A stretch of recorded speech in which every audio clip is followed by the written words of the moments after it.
Blur and Out of Time. They're joking, there's 2 hours to go. On XFM 104.9, I'm Ricky Gervais, with me Steve Merchant and Karl Pilkington. A new leaf, bit of a blow at the Sonys. Not like that. I mean, you know, we were taken aback. Speak for yourself. Yeah. We've got guests. Jonathan Ross won, and he has guests, so we're going to have guests in. One of which is sort of a tie-in. He's going to explain himself. It's Dr. Fox, Dr. Neil Fox. Popped in for a chat. It's a pre-record. We've got that. Although live in the second hour, we're going to have a chat to the girls from Tattoo, who are upstairs at the moment in Capital, and they're going to pop down and have a little chat with us. So we're really trying to, you know, make this more of an interactive show. We don't know yet whether we're going to give up or not. It depends how this show goes. Yeah, look forward to that. But we got some great. We went down to the big library, so we don't have to rely on 4 Non-Blondes and the you know, the 2 jam tracks that are up here. We went down to the big library, and we've got some great tracks, Steve, haven't we? That's we've got some true. Classics. Should we play one now? Well, before that, I just remember that some of the criticism we received, I think, was that we're perhaps not taking into consideration the listeners. A lot of shows, a lot of radio shows, they cater very much to the community, to the area which they're broadcasting. They interact with the listenership. Where's the fun in that? I agree. Well, for me, really. I'd just like to justify why we don't tend to correspond or interact with the listeners. Here's a typical email from Vicky, age 25. She asks, do you ski? Rick, that's her question. No, do you ski, yes or no? No, I don't. No, you don't. Right, there you are. Thanks, Vic. Brilliant. Keep those coming in. See, he's turned him against us, Karl. What do you think, Karl? What do you think of Steve's attitude there? It's alright. More insight like that coming later. Black Grape, Kelly's Heroes on XFM 104.9. I'm Ricky Gervais, with me Steve Merchant and Karl Pilkington. Okay? Proper radio. As you know, we're a bit gutted that we won nothing at the Sony Awards. We found out that on the panel was Dr. Fox, probably one of the greatest DJs in the world. One of the great living broadcasters. I certainly think that he's up there. Yeah. With Tarrant, John O'Coleman. And so... And Chris Moles. Great Chris Moles. We asked him to... He's also on the, Pop Idol panel, so he can make and break people. So we asked him, basically, to explain himself. Why did we win nothing? Why were we so bad? This is what he had to say. The award, guys, was called the Entertainment Award. All right, now, in itself, I think that should probably tell you something about what should be on the tape. There should be some entertainment. And he just wasn't very entertaining, actually. I don't mean that sounds quite horrible sitting here in front of you now, but it just wasn't very entertaining. But fundamentally, what elements did you not find entertaining? The fact that it didn't seem entertain me at all was part of it. I mean, it's a bit of a, like, how long's a piece of string, isn't it? What is entertaining? We have talked about string on the show before, though. There were loads of people I'd never heard of in my life, and some of those were perhaps a bit more entertaining than you. The people that got silver, I think they were called Joe and Twiggy. They worked for a station in the Midlands, I think Trent FM. They were actually pretty funny. Funnier than ours stuff. Yeah, they were actually. Yeah, they were funny, and they seem to sort of understand their local. They seem to understand their market a bit more. And then I got onto yours. I think, oh, great, Ricky Gervais. Yeah, he's really funny in that program, isn't he? I must watch that. I'm going to absolutely die laughing here. And oh God, it was painful. How would you have improved it, just listening? Bit of humour, be quite good. Bit of humour, essential, I would think, to an entertainment show. A bit of prep, you know, so get in there and actually think about what he's going to do, perhaps. Right, okay. Well, thank you, Dr. Fox, for your honesty. We've got to the bottom. While you're here, can I just show you this? That lump. Do you still do prescriptions? Dr. Fox there. He was, you know... He was honest, he was blunt. He was blunt, I'd like a second opinion. I'm only joking, he's not actually a doctor. In fact, he used to be called Dr. Fox, and now he just calls himself Neil Fox. I think he's been struck off. No, he's Neil Fox MD. Right. He's just... I wondered if there was some malpractice, that something happened. I mean, we Someone was under, and he sort of, he went a little bit crazy. Let's leave it there. Because Froggy will not take that lightly. Who? Froggy. What do you mean Froggy? He's Dr. Frog now, he's changed it. He's not Fox. Right, he hated Fox. But are we going to heed his criticism? Because it was about, there was no preparation, we weren't funny, fair enough. Yeah. There was just really no content. We didn't care about we didn't care about the show. The demographic we were meant to be aiming at. Just sounds like a lot of work, all that. Well, I think what we can do is we can take it all on board and immediately forget it and carry on, because it's easier. What about that? Brilliant. I'll tell you what we could do, though. Play some bloody great tunes. Well, thanks very much. Athlete. You got the style on XFM 104.9. I'm Ricky Gervais, with me Steve Merchant and Karl Pilkington. Innit? Alright? Brilliant. Well, you know, the funny thing was, the day of the Sonys, the radar figures came out. That's the body that tells exactly how many listeners you've got, etc. And, XFM went down a little bit, across the board.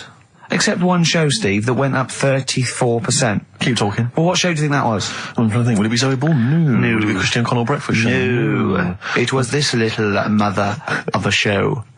Really? Up 34%? Yeah. Everything else went down. We went up 34%. Yeah. So maybe Dr. Fox should be listening to those figures. Indeed. Yeah, will we get a pay rise? Will we get a 34% pay rise, Karl? Ooh, up to 80 quid a month. No, because for the last, 2 years, there's been nothing there, and you've still been getting the same money, haven't you? That's the way it works. There's been what, there? You're not paid per listener, are you? It's just... You know what I mean? It seems like it. I think they've each given us 5 pence. Exactly. I went along to, I came in for the presenters meetings I've never been to before. A presenters meeting. I didn't know they existed. And I just came in to annoy Karl. It was about 5 to 6. So I was going to get him as he knocked off. We're going to have a Sorry, and the presenters meeting is what? That's where they dish out which amusing news stories they're going to read out, is it? Yeah, or no, what order they're going to play, Athlete, Coldplay, Right. the Vines. And, I went upstairs, all the people there, and, quite interesting, wasn't it? Karl? Yeah. You know why the figures went down a little bit? Come on. The war. Is that what they said? The war, yeah. At one point, I said to Karl, just how many listeners died in this war then? Because I thought he was saying that they were at the front. Yeah. Or XFM listeners went, well, I'm going. Yeah. I'm going to Iraq. Well, the reason our listenership Tell Zoe to tape it for me. The reason our listenership went up is that just tells you who's listening to us. Cowards, yellow bellies, children, women, People with fallen arches. terrorists. Oh dear. Yeah, it was quite a good meeting. Now I told some... So what exactly, is there anything I missed out on? Is it important No, they information? just, it went down a little bit, except our show, which went up 34%. Up 34%, but no awards remember for that. And then you went out afterwards, didn't you? Yeah, we went to a bar, so a couple of drinks and that. Yeah. And then a few of them went onto Stringfellas. No, they didn't. Well, some of them did. Zoe Who? did. Zoe and a few of the office people and that. I went home. Stringfellas. Yeah. To what? To watch lap dancing? To beat what? Yeah, that's what goes on there, isn't it? I know, it's mad, isn't it? I've never been to Stringfellas, I don't know what happens. But no. Why would they? I don't know. I mean, I was talking to people about it the day after, and they said, "Oh, you missed out." And I said, "Well, did I?" I said, "Well, how does it work?" They said, "Well, you pay." Never quite understood lap dancing. Never quite understood it. It's basically someone dancing naked, rubbing their arse in your face. Yeah. That's basically the gist of it, is it? But you can't. The rules is you can't touch. Do they do a home service? I just think it's nearly. I've got to be careful what I say here, but it's sort of. I'm not dissing Stringfellas or anything, but is that not sort of like one step down from prostitution? That's such an antiquated. What are you from the 19th century? No, but I mean, what? It's like it's. Well, I don't quite understand it. I don't get it. I don't get it. Because the thing is, I said, how does it work? They said, you pay 20 quid, you get some clean money, sort of like little vouchers that you stick in the knickers or whatever. Oh, God. Clean money? Yeah. Disinfected money, okay. Well, just like vouchers. Can you put loose change in there? Because I got a lot of that.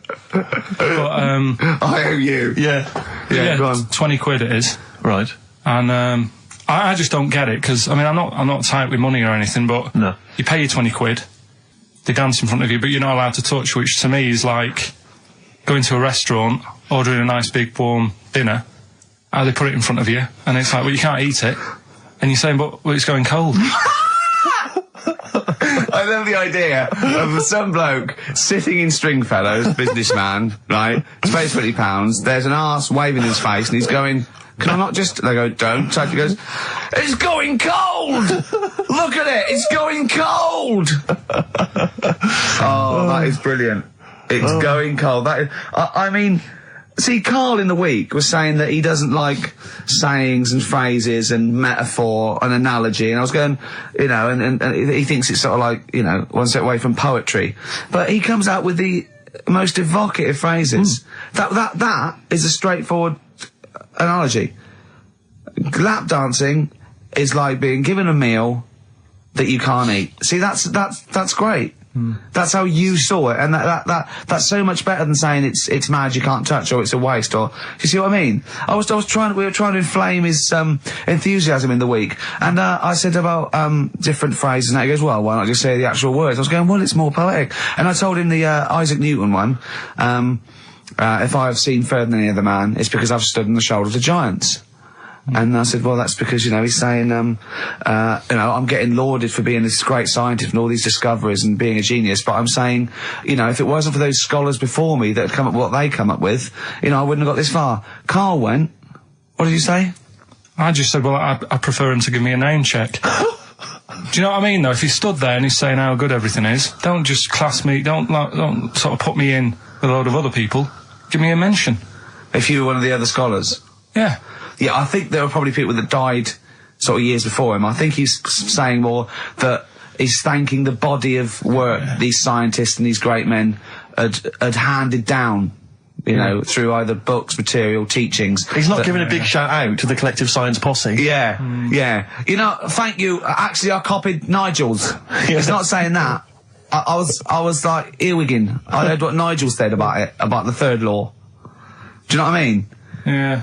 I mean, I look into sayings and stuff a lot more and see if they work. Well, one that happened a couple of weeks ago, right? You were talking about the you can't have your cake and eat it.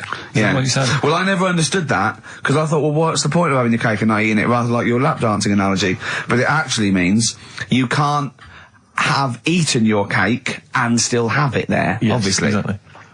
Well, the time that I saw that saying work, right? I was in Asda with Suzanne. Yeah. And you know those big binders you get with nice cakes in them? Yeah. For birthdays and that, you can get one with like David Beckham on the front of it. Yeah. You can have one with, you know, Thomas the Tank Engine if you want. Ricky Gervais. Yeah. You can have one of them. And I saw one of those comedy ones where it is like a big pair of breasts. Yeah. And that is when, you know, you can have your cake and eat tit. Play records. No, but you see what I'm saying? Play record. I want to talk to you about it. About puns.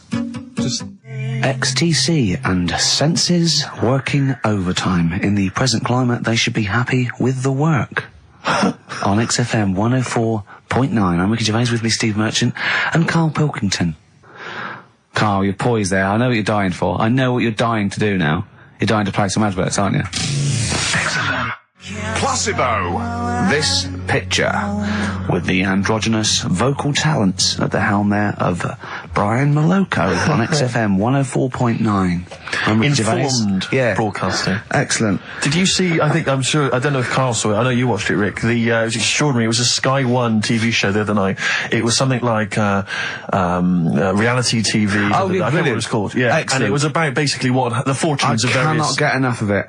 The fortunes of various reality TV stars since they've come out of the show. Christine Hamilton coming out of the jungle. And obviously, once again, always a pleasure to find out what Fats Waller is up to, Rick Waller. I mean, he's in a band now. He's got his own band. He was playing in some club in Rochester. There was about... It's 20 sort of people gospel, in the sort of audience. gospel rock, that sort of soul gospel rock thing, like somebody see in the Commitments or something. And when it cut to the audience, it was like it was in Butlins. It was just a big dance floor, and there was just people that watching indifferently. And he went, the people that were here loved it. I mean, it's a bit And sad. I have to say, I know. the size of the man, his leather jacket, Karl, was extraordinary. I don't know how many animals had to die to make it. It was like... You know, it was It looked unbelievable. like, if he'd have fallen off, it'd been like the Hindenburg. Yeah. Because... It was like a Zeppelin. Oh, It the was- humanity! It was extraordinary. Yeah. I still think, when I see him wearing a coat like that, it looks like he is stood on the shoulders of two other people. And it's just a joke. Just a It's little just like a head. circus act or something. Yeah. Because his head doesn't make sense. Looks like it's one of those things that you steam yourself in. You know, you put your head out that. And is that a machine you're in? No, it's a Or coat. one of those old-fashioned iron lungs.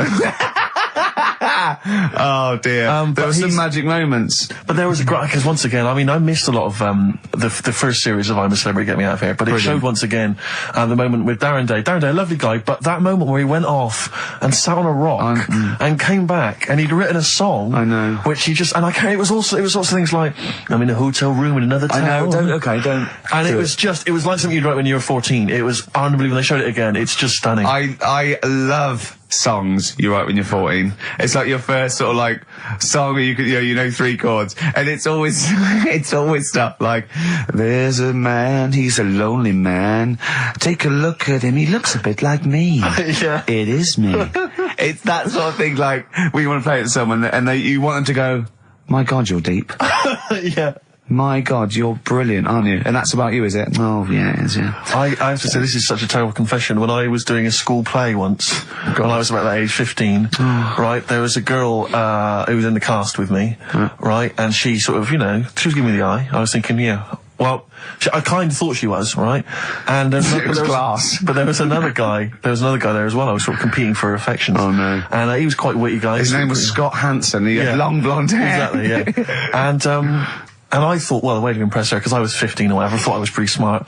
I sat in one of the adjoining dressing rooms, reading a copy of the philosophical book, Zen and the Art of Motorcycle Maintenance, which I didn't understand, but I sat there reading it in the hope that she would walk in and think, my God, you're reading Zen and the Art of Motorcycle Maintenance. You don't go with the crowd. You don't want to come next door when we're talking about nonsense and people are flirting. We're talking about the bangles and curly whirlies. You're in here saying, look, just, if you want to come and talk to me, you're welcome, but I'm not... I'm a thinker. I bet you thought you were Kwai Chang Kane, didn't you? I thought it was like she'd think, Jesus Christ, I've never met anyone like him. That is genius. And I remember the one time she accidentally walked in, she went, oh, sorry, wrong room, and left again. And that was it.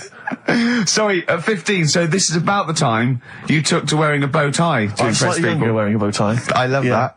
No, I used to watch a lot of Harold Lloyd films, and he always seemed to do very well. I love it. I love the idea of at 15 you going, well, it's time I went to wooing. Right. Right, on with the bow tie. Where's the Zen? Where's the pipe and my bow tie?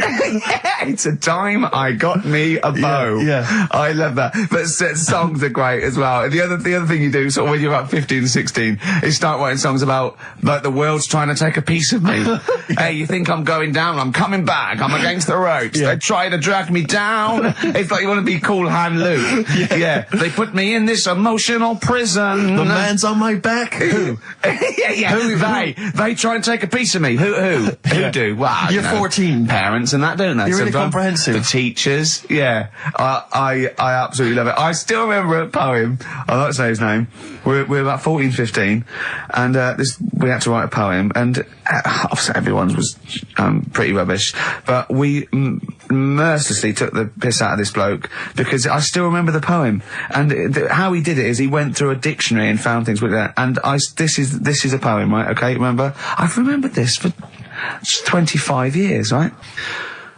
The reason why I had to die. Did I bleed the blood of greed? What was my destiny? And when we hear this, we were laughing. I mean, for a year, we would go, what was my destiny? It was just great. Can I hear it again? I enjoyed the reason why I had to die. Did I bleed the blood of greed? What was my destiny? Oh, that's almost as catchy as Monkey News. Oh, God! Oh! I've got some monkey news for you. Let's play a record and come back, and I've got some great monkey news for you, Karl. That's from the R.E.M. album that people tend to forget about now because it was so kind of poppy and such a massive hit, Out of Time, but there are some good tunes on it. And there's one of them, Near Wild Heaven. Excellent, on XFM 104.9. Karl. Go on. Watching a programme yesterday, and it was about these Japanese snow monkeys. And it was all about how animals learn things that aren't instinctive, particularly sort of primates, because they see other people doing it, and they start a culture. And they can pinpoint when one monkey first went down and got in the hot water springs and stayed there because it was hot, and the others copied them, and now it's part of almost a culture, that won't be handed on because it's not instinctive, but has to be learnt each time. And, they groom as normal, like other monkeys, right? But they're really intelligent. And, obviously, the reason they groom other people, other monkeys is because they eat the mites. But also, the monkeys have learned they like being groomed. Okay? So they showed this one monkey, it went to a deer, okay, and it was grooming this deer to get its mite off it, right? But then it didn't eat it. It held it in its hand, it went over to a monkey, put the mite on itself to show the monkey it had a mite, and got a free grooming. That's extraordinary. That's extraordinary. That is because it gave up the food, knowing that if you put one there, this monkey would look for mites on it, and it would get a free grooming, and it was like having a little massage. What do you think of that? It's not bad. I've got some better stuff coming up later. On Monkey News, on the official. Yeah, Monkey do you News. see that? Just see what mine though. Mine's true. I mean, that's an interesting and It extraordinary. actually happens. It's discovery. social behaviour amongst primates. Actually, so I saw it. It was, you know. Did it rob a bank, Rick, at any time? It didn't rob a bank, and it didn't open a hairdresser's. See, that's what you're letting. That's what you're letting yourself It's down. not. It's not quite good enough, is it? My Monkey News. No, I've got some. See the difference where I named the species, explained it slightly, told you an interesting fact, as opposed to there's this monkey, right? And Look at him looking at you. Yeah, He's not interested, Rick. Can I tell you now? Can I try and describe for people the face that Karl has? I'll tell you what it's like. It's like if you draw some eyes, a nose and a mouth on a balloon and then inflate it to about half full. That's what Karl's face looks like. That's what his head looks like.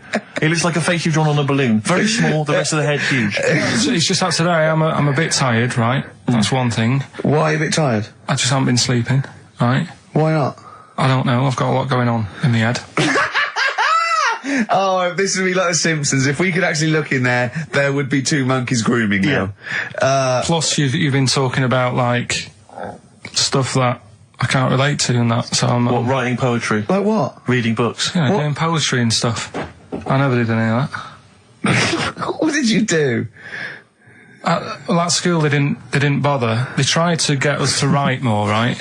Right. By Giving you a pen? no, they used to give us these school diaries, Yeah. little red book, and it was a way that they kept an eye on what you were doing out of school hours. Right. So some kids would write down, you know, Stole a bike. yeah, Burnt the house down? Yeah. But when I was at school, around that sort of 12 age, I didn't get up to much. You have no money, there's no what you can do.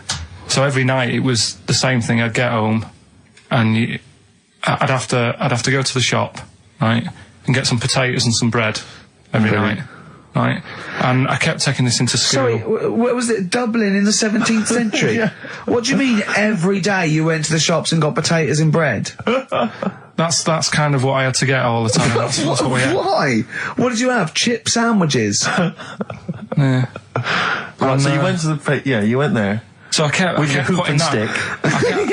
yeah. I kept putting that in the diary, you know, every night saying, went to Euphase. That was the name of the shop. What is it called? Euphase. What is it, you or you? Like H-U-G-H. Phase. H-U-G-H, yeah. Oh, that was his name? Euphase, right? Right. Used Yeah. to go there, get the potatoes and Bread. and that. I love the fact someone who's named a shop after themselves. I'm not going to say what we sell. It's named after me or nothing, or I'm not opening.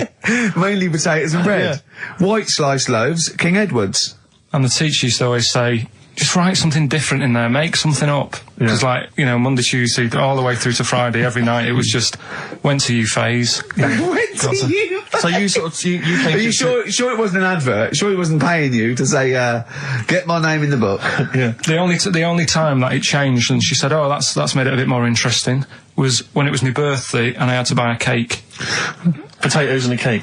And she said, oh, that's good. Yeah. That was my 13th birthday. My mum said, I got home from school, she said, oh, you're 13 today. Teenager, big turnover. Go and get a cake. That's your experience of writing. No, what? Well, no, kind that's of, your yeah. experience of your 13th birthday. Oh, by the way, you're 13 today, go and get a cake. Yeah. Brilliant. Big surprise?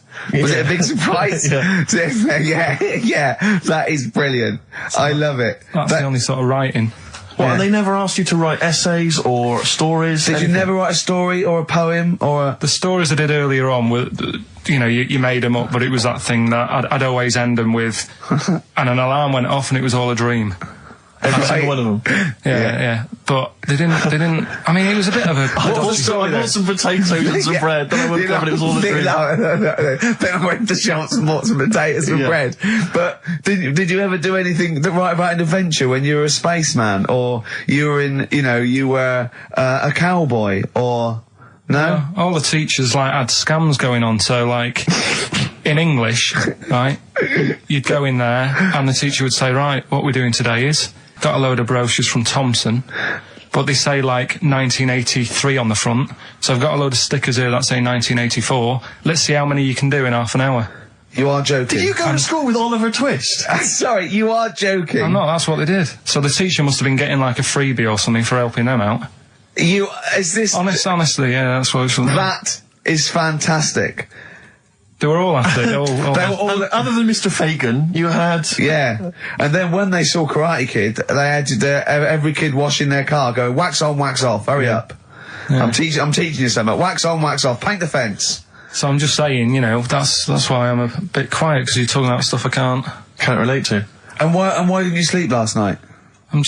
I haven't slept well since I was about 12. Do you sleep well, Steve? Oh, wait, you can't let that go. I haven't slept well since I was 12. What do you mean? Do you know, a proper... I used to love going to bed as a kid. Yeah. Whereas now it's am I going to sleep tonight? And I sort of wake up about 4 times. Right. Whereas when you're a kid, I remember really... loving going to bed. There was one time where I actually laughed myself to sleep because I couldn't believe me luck. Is something wrong with him? What do you mean you laughed yourself? Have you ever had it when you're really tired and you get in bed and the pillows feel it's all cold. Yeah, and it's I can't believe this. Yeah, and it happened twice. Once when I just went to bed and I was really looking forward to it, and also when I helped my dad out once, through the night. He worked at at this paper company, right? And I helped him out, and I got in at about 4 a.m. with him. Got in bed, and I just was I was laughing my head off. I had to put the pillow over my head because I couldn't believe me luck. I was oh, this is great. This, I'm going to sleep. I just have to say, life up north is so extraordinary. No, but you must be the easiest kid in the world to please. No wonder she knew she could just go get a cake. It's sort of what was he expecting me to say? He were expecting an extra hour in bed, but we got him cake as well. I love without any supper. Brilliant. Brilliant, yeah. Your own bed. How long was it before you got your own? What did you used to do before? Just some straw in the corner? No, it's just that thing of when you're really tired and... And do you ever do this with Suzanne, though? Do you ever laugh yourself to sleep with her? No, that's what I mean. She can't sleep because you're chuckling away. I don't know what's up with me. I've got a lot going on. What do you mean you've got a lot going on? I don't know. I was talking to the security bloke before saying, do you sleep? Have you got much going on in your head and stuff? And I don't know. No, he wasn't insulted by that, I'm sure. Going up to someone and going, have you got a lot going on in your head? That is brilliant. It worries me. It's interesting that your lack of sleep coincides with the diaries and the writing of the bread and potato story every day. I don't know if once you had that responsibility. Why don't you every night go to Hugh Fay's, get some bread and potatoes, you don't have to eat them, then go to bed, and I think you'll be chuckling yourself to sleep in no time. Radiohead, they're their new single. Nice. On XFM 104.9. Now listen, some DJs are a little bit lazy. They get playlisted, or they get people to phone in with requests. Mm-hmm. I mean, they sort of work out what they're going to say. Now, we choose our records, don't we? Mm. But we are very lazy. Yes. So I thought, why don't the people phone in, say, what do you want us to talk about? Clever.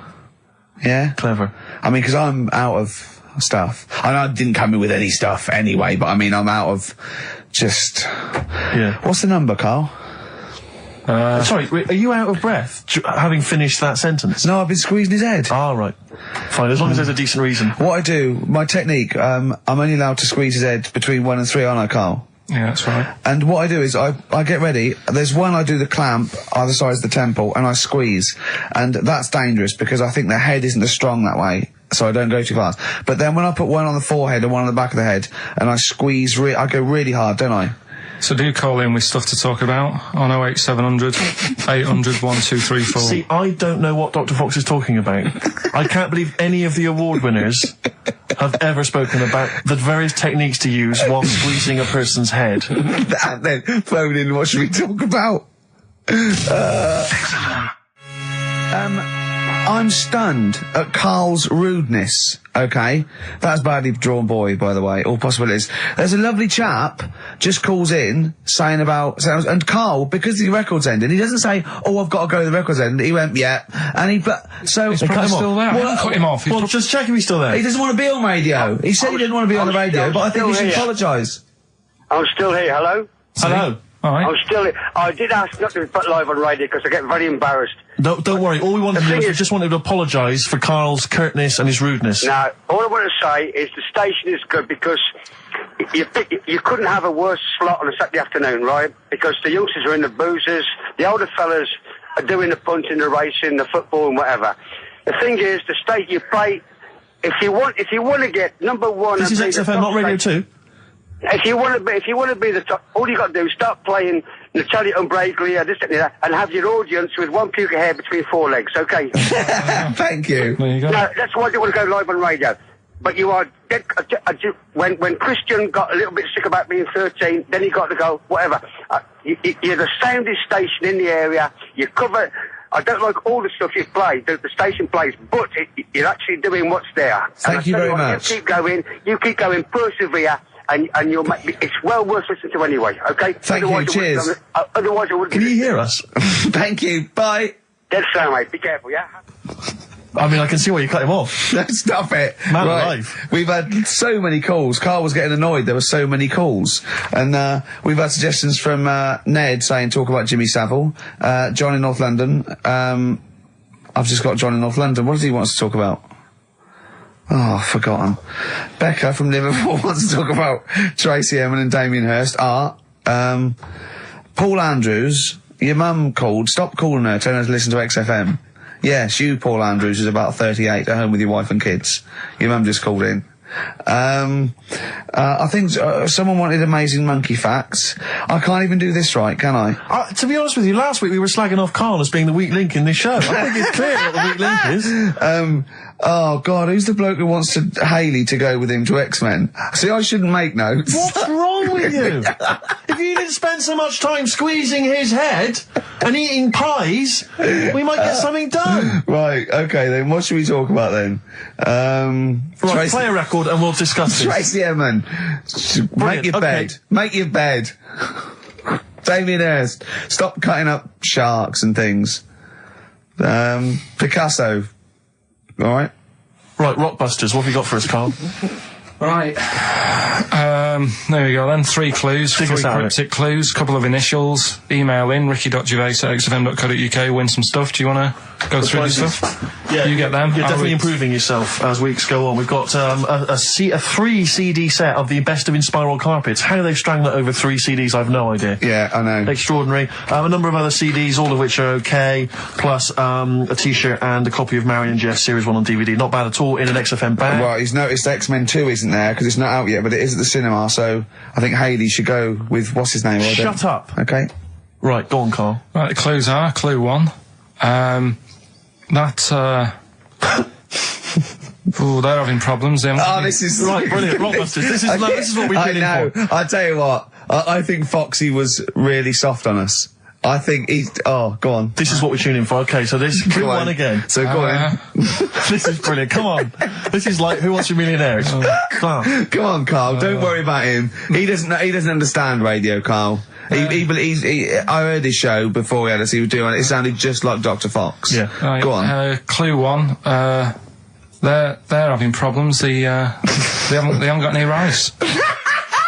Say it again and say it like it's written down. Right. Say it like it's like you're reading it as opposed to making it up as you go along. I know you are, but say it again, because all the ums and ahs people think are integral. They're having problems. Do it again. They're having problems. They haven't got any rice left. Different. A cryptic clue every word. That's the matter. I love that. What's the initial? CC. CC, and the clue again. They're having a few problems in that. Because they haven't got any rice left. Different every times. Go on, that's number one. Second one, the Geordie fella doesn't know what he's been charged for.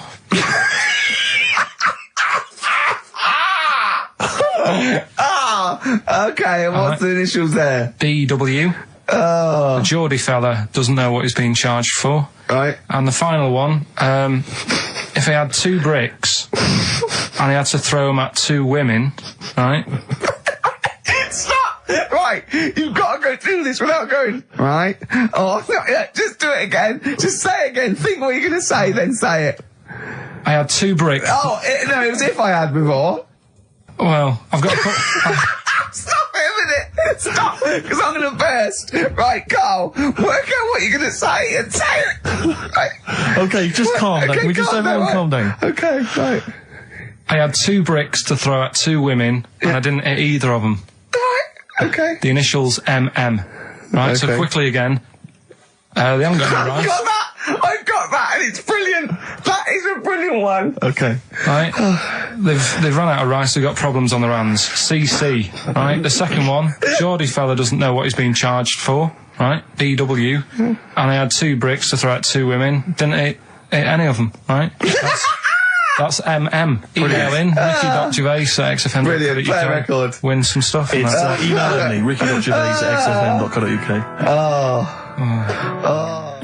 Evan Dando and the Lemonheads, that's a track called Rudy with a Flashlight. Of course, Evan's got a new album out, but working for an alternative radio station, Rick, it would be ludicrous to think there was a copy of that lying around. Oh, do you know what I mean?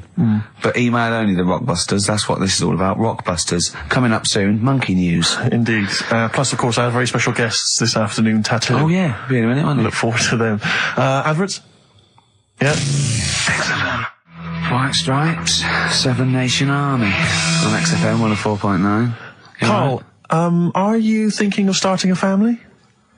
Only if, like, an accident happens or something. Yeah. Were you there, Rick, when we were chatting about this the other day?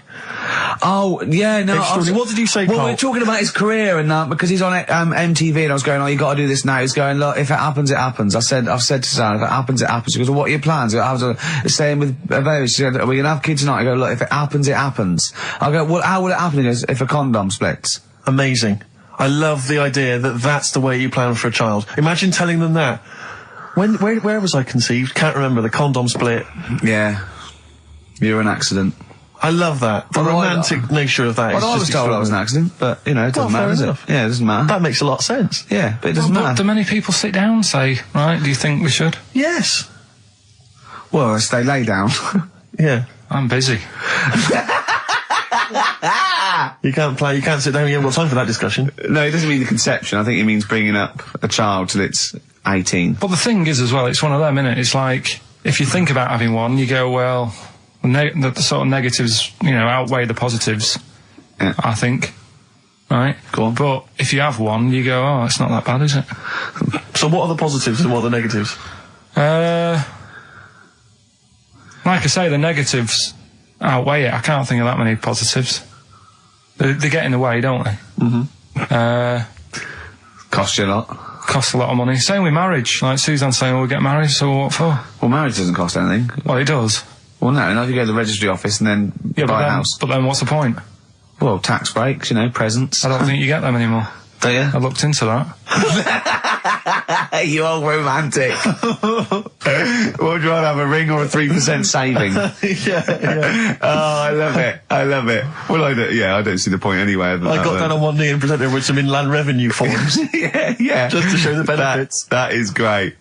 I mean, if you are planning it, I think you got to involve me and Steve in the radio station because it'll be, I mean, you take quite a lot on, don't you?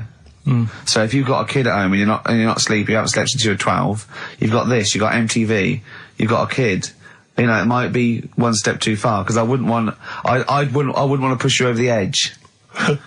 Well, Now, see, go on, sorry. no, I just was going to say, I was talking to Suzanne last night about it and saying, you know, about earning money and that, and she said, well, you're already sort of earn a little bit more than me, so, you know, if you get loads of money, she said, I'd be happy staying at home and doing nothing, maybe looking after a kid. I said, oh, so that's not happening. Right. I said, I could have a load of money now tucked away, I could have won some money and I wouldn't tell you. I still want sort of that check off her every month. because I get a cheque off her to sort of pay the bills. Yeah. And I think you need to keep that in a relationship. Sure. Do you know what I mean? Work as a team. Yeah. Yeah, that's not working as a team. Of course it is. Well, no, you share everything. Sharing everything is working as a team, whether you earn most or whether stashing some 35 grand back. It's not like you think that, oh no, I won the pools, but I give her ours, she'll get lazy. She'll just sit around the house doing nout. So she's still got to go to work in a job she hates. Yeah. I'll tell you though, she thinks that it'd be the worst thing that could happen if we got a load of money. Because she'd want to go to Egypt. I'd say I'm not going. Why would she want to go to Egypt? I don't, that's what I said. No, why would she? Why does she want to go to Egypt if she wins a lot of money? She said it's meant to be pretty good. So the incredible wonders of the pyramids and the Sphinx and so on, that's not of any interest to you? I've seen it though on the telly and that. I don't want to go all that way just to see it. Exactly. Right. Yeah, exactly. That's To experience other cultures, other lifestyles, travel broadens the mind. Well, you don't. No, not really. You've seen enough different ones here, haven't you? Yeah. There's parts of Wiven. Oh, you haven't seen yet. Yeah. Okay. Well, you don't want to make enough money. You don't want to make a lot of money because you're worried that Suzanne might want to go to Egypt. And then No. And that's going to tear you apart. I don't want to tell her that I'm making a lot of money. I can still tuck it away. Right. And what will you do with it? When are you going to spend it? When you turn up in a big converted limo, goes da da da da da da da da da da da da. Come on, we're going to bingo. Where'd you get the car from? Never thee mind. Right? Won't you be suspicious? When you've got a pet chimp. You know what I mean? What are you? I mean, yeah. What would you spend it on? Is there nothing that you want for? No, I've never. No, there's now at the moment. Honestly, it's I'm quite happy. Do you know what I mean? I don't ask for much. But you're not happy. You're always whinging and moaning. Always whinging. Clearly, there's something wrong. What if someone gave you? Okay, right. Let's be serious. We're not talking about billions, right? But if someone gave you a cash injection, just a one-off cash payment of £250,000, okay, what would you do with it? I mean, that's too easy, because that should obviously be a house. That should be the best house you can find in London. I'd probably want to go and see a tornado. Right. That's on your list. Okay. In many ways he's so sweet, but I want to shake him. Can I just point out to you, Karl, I don't know if you know this, but if you get caught in a tornado, you do not whisk off into the magical land of Oz. And land somewhere nice. Yeah, and crush a witch. Still in your rocking chair. Yeah, it doesn't happen. It's quite dangerous. But you'd go and see a tornado, number one, fair enough. Number two? What brochure is that in? That one? It's Texas, isn't it? Okay. Oh. Number two? Texas. So he's got tornado number one. What brochure is that in? Number it's two. Texas, isn't it? It's Kansas, I think, mainly. Well, I noticed someone's emailed here a link for, can you believe you luck, Karl? Monkeys for sale. Now, I don't endorse this in any way, but here you are. Here's a monkey for sale here. Oh, that's terrible. $2,500. It says male, very smart little guy, loves to play and gives kisses, wears diapers and clothes, has been around lots of people and loves them, healthy and loves to eat. Sounds like Ricky. How much is that? Well, it wasn't Karl, because it says loves to be around people. Yeah. There's a gibbon there. A gibbon for... Too pricey though. It's like that Donald McIntyre programme he did, that Cheapest Chimps programme. He didn't do Cheapest Chimps. He didn't do a programme called Cheapest Chimps. You're saying that, but... Well, he didn't. There's at no point did Donald McIntyre do a programme called... Play a record a minute. Play a record. Oh. Cracking tune. Now, if you're down in Texas, chasing your tornado, this will be on your stereo, surely. Surely, if you're in Alabama, it'd be in... Well, he doesn't go to Alabama, it's Texas, that's where the tornadoes are. Do you not listen to what he says? Kansas. It's Kansas. Lydia Skinner, of course, Sweet Home Alabama. Always worth a play, I think maybe once a month. Yeah. Brilliant. Karl, we're talking about having kids and stuff. I've always been quite thankful that Ricky's never wanted to have kids, because I just think he would set the worst example for a child that he possibly could do. Just in conversation the other day, just happened to mention that he's taken to eating in the bath. Yeah, well, let me explain something. Right. I've got busy schedules, yeah. I get up, I meet Steve at a certain time, and I go, I've got to go at 3:30 today, Steve. I'm working out at 4. I work out 4 till 5. I have to have something to eat before I go out, and I have to meet Johnny for a beer at 6 or something, or go somewhere. So I thought, oh God, if I go around and have a bath straight after, then I have something to eat. I go, well, I've got, sometimes there's chicken legs, right, and they're greasy. So one day I thought, hold on, I'll go to the bath with the chicken legs, I'll eat them in the bath, and it's brilliant. So I'm sitting in the bath, I eat the chicken egg, it's really greasy, right? I just throw it in the bin, go under the water, come up, I'm clean. I've eaten, I'm clean, I get dressed, I go out and meet Johnny. I've lined my stomach, and the good thing about that is that when I come home, after 3 beers, and I've eaten the chicken, I go, there's only bread left, I just wipe it round the bath. I got a lovely bread and dripping sandwich. That's not true, that bit. But I do eat in the bath. I mean, the second week of doing it, I was just eating in the bath. I think I was eating chicken legs again. I'm eating in the bath. Jane walked past, just looked in at me, and she went, Christ, Caligula. Well, just me, a fat Roman emperor eating. Caligula, to be honest, is just too cool and impressive. Not Caligula, old man Steptoe. Have you seen the one where he's in the bath eating pickled onions? No. He sat in the bath, he literally sat in the bath, eating some pickled onions. Some of them slip under the water, he fishes them out, put them back in the jar. I'd never do that. No, you'd eat them. You would never lie. They wouldn't let food go by like that. But it's But it's the fattest chicken. It's big, greasy slabs of chicken. Yeah. You're throwing the bones on the floor. No, I'm putting for the wolves to scavenge. Putting them in the... Stop biting your nails, Karl. Not only can you hear it, it's really rude. I don't know, what... Yeah, you're criticising him? Yeah. Criticising him for biting his nails? Yeah, you don't know where they've been. You eat chicken in the bath and then go under the water and come up clean while sat in some water swimming with grease and fat and chicken bones. Yeah, and breadcrumbs. Well, I like to bath. I like to bath like 2 or 3 times a day. But do you not see why that's not cool and impressive? It's not like we're all going to go, why haven't we all thought of that? To be honest, though, Steve, that is the only time I eat oranges. I know what you mean.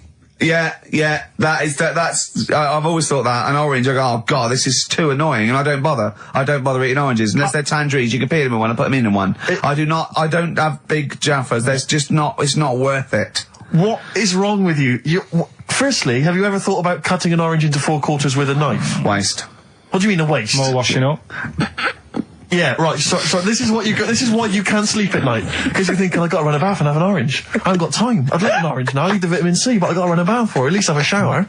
I'm going to be in there with another man. Oh, it's dear. like, the two of you are just, you are like children. You're infants. Your mentality is ludicrous. And you're embarrassing us in front of our special guests. Oh, yeah. I can't believe it. Now, of course, last week we've had tattoo here. We've had a number of letters, Rick. I'm just reading them now. Saying, last week, loved your interview with Chris Martin from Coldplay. Yeah. Genius. Another one here. Great insight into the man who wrote Yellow and Clocks. Yeah. Fascinating.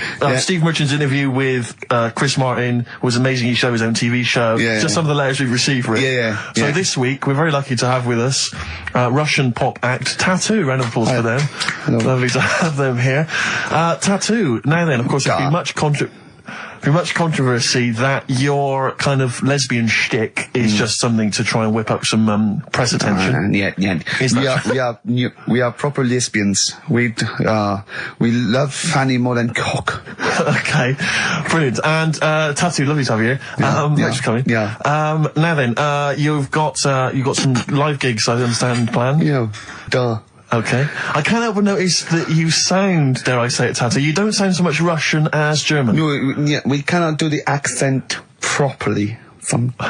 Okay. And, Tattoo, it's a joy to have you. Thanks for coming down.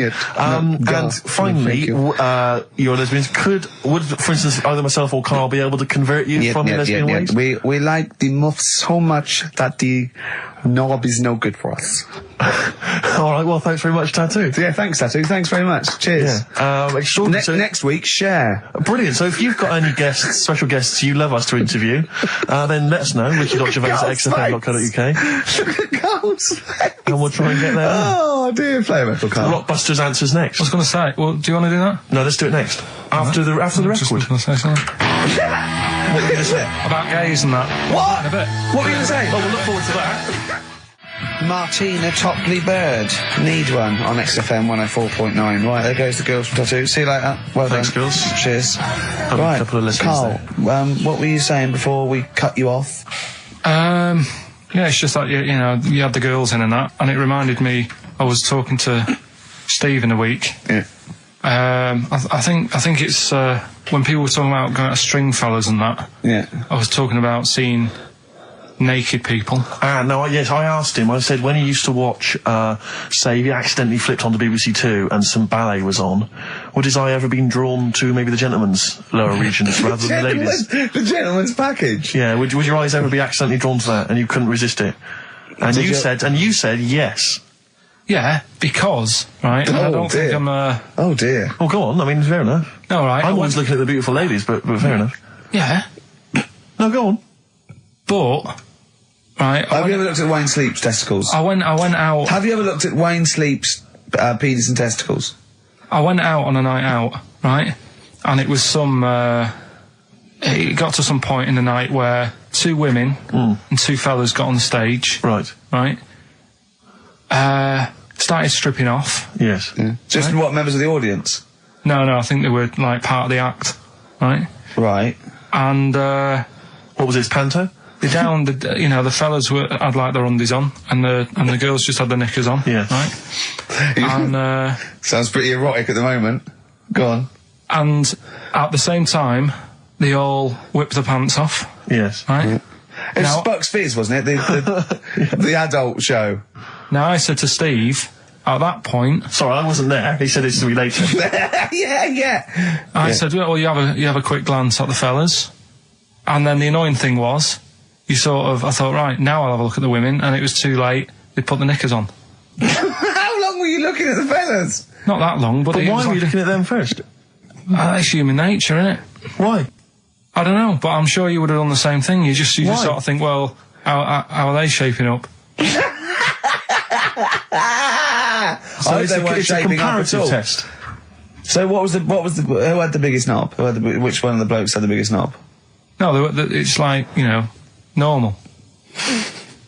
But this is a whole new side of you. This is a whole other area. So you look at ballet dancers, you look at the gentleman's. No, I don't. package. I just was, when he said this, it reminded me of this night when I was walking home thinking, didn't get a look. Because I was messing Where up. was this? What event was this where people are stripping off? Carl, I tell you what, you are the most interesting man I've ever met. But are you comfortable being nude and that? We've done this. Well, I don't know what this is. We did this last week about, are you comfortable being nude? No, I know, I was talking you're about probably that. most comfortable being nude. It's just probably not in public. Well, Ricky's only really comfortable nude when he's eating. Yeah, there's nothing to get, Yeah, you can just wipe yourself down. Yeah, you just sit in the bath, yeah. No, but I talked about that, and then when I went home, I was talking to Suzanne about it, and she said, "What's all that about? You don't like being nude, right?" And I said, "Well, it's not." It's like I'm part of an Alan Bennett play. It's just, I love the way you talk. Remember once, right? I don't know if I should talk about this really, but Well, that means you should. So go on. Go on. Oh yeah, right. We went to Tenerife, right, one year, and I was still living in I'm Manchester. scared now. Yeah, that I don't Wayne know said what's that. I'm actually scared. I'm thinking about Suzanne, but she's Well, working. I don't want to know anything about Suzanne, to be honest. No, but If come on, It involves me more. Let's hear the story. Go But on. I'm just explaining to you that I don't like being nude. Yeah. Go on. So you're in Tenerife. In Tenerife, right? Didn't have much money. Stayed in this apartment that wasn't that nice, right? Had the cockroaches in it and stuff, right? Didn't have much money to go out at night. So we're in this sort of death trap of an apartment, right? Anyway, so when I was younger, right, had a bit more energy. So He's 30. 80, I know. so start having it away a bit. It's a joy. Beautiful. It's So, good, yeah. I'm going to hit to work. I love it. Go on. Right, so, doing what I do, right? Yeah. Someone starts banging on the door. So Suzanne Everyone's says, at it. Right, so you mean knocking on the door? Right, okay. knocking on the door, right? So Suzanne said, you better get it. So I said, I can't get it now, can I? I'll have to wait a bit. Right? I can't go to the door. Go on. So the banging's getting louder. Yeah. Someone at the door. Yeah. And she's like, hurry up, it must be important. I'm like, in a minute. So anyway. I don't want to know anymore. No, come on, finish the story. Open the door. It's a fireman. So I just stick my head round, and he's going, you'll have to get out. The building's on fire. Right? So I'm like, in a minute. Sorry, you weren't still having sex at this point? No, but, you know, Right. still sort of got to wait a minute or I can't get my pants on. Oh, Carl, I wish I'm so sorry. Right, go on. So now, So the place is burning down. So it could be a serious big fire going on. Yeah. I'm sort of waiting. You can hear people sort of screaming and that, panicking. Is that because the door's open and you're nude? The fireman saying, will you get out, will you get out? I'm saying, in a minute. Right. And Suzanne was saying, you know, think of something that's not sexy. Sure. So I was thinking of people, you know, thinking maybe dying in a fire might sort of calm me down. Yeah. Then the fireman said, we need a big pole. Yeah.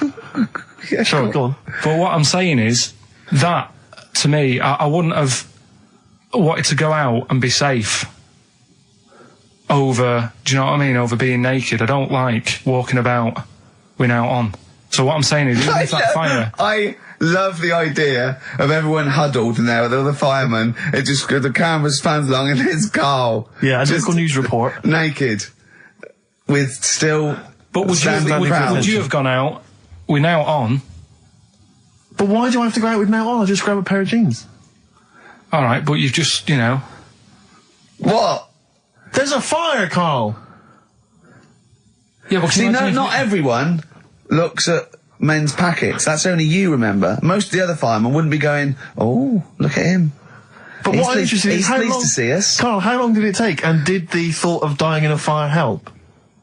After a bit, but the fireman sort of had a go at me. Sure. What do you mean? Well, he wasn't happy that I was dawdling. Well, to be fair...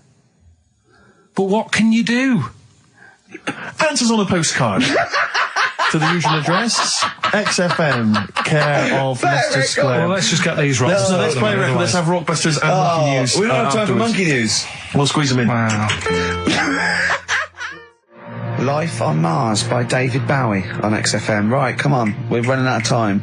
Blockbusters. The results in... Sorry. Oh, what a giveaway. Oh, no, embarrassing. I've given it away. Straight into monkey news. Go on So, yeah, Rockbusters, what were the clues? The clues were, the first one was, they're running out of rice, so they've got problems. That was CC. That was China crisis. Right?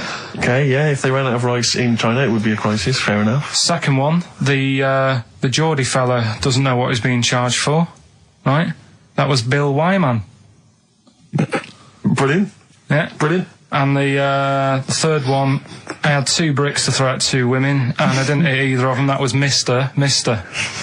I let him up. Those were alright, those. That's extraordinary. The winner, Gina. I think Gina Ferry. Well done, Gina. And the reason I gave it to Gina is because she's included, and this is a wonderful segue, some monkey fact information of her own. She says, apparently, that the group Chumbawamba got their name from one of those monkeys in a room with a typewriter experiments. Someone did it as a joke, and Chumbawamba was a word that was typed out, and that's where the group got their name. And apparently. their lyrics.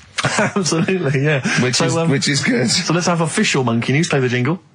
Oh, chimpanzee that monkey news. Alright, we've got to be quick. Go on, But, this is something that was sent in to me ages ago, and I don't know why I haven't done it yet, because it's brilliant. We were talking about monkeys typing, the Shakespeare theory and all that. Well, this is about a little monkey called Marty, right? Basically, it's in some science lab, right? It's in there. It was wandering about out of its cage, right? The lab fella was busy on the phone or something, Yeah. right? And Typical. it's wandering about. It goes up to a PC that's in the corner, a little computer, types down, "My name is Marty," right?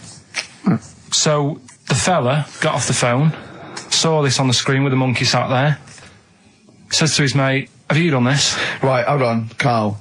Let him finish. Oh. Before you question, always let him finish. I don't know what to do. Time's against us, come on. He said, "Have you done this?" He says, "Done what?" He said, "This on the screen here saying, 'My name's Marty,' right?" He goes, "What are you talking about?" As he's having an argument with his mate saying, "You're lying, you did it," monkey's sat there typing, "This isn't a practical joke, my name is Marty." Right, and that's the end of the story? I'm not coming in next week.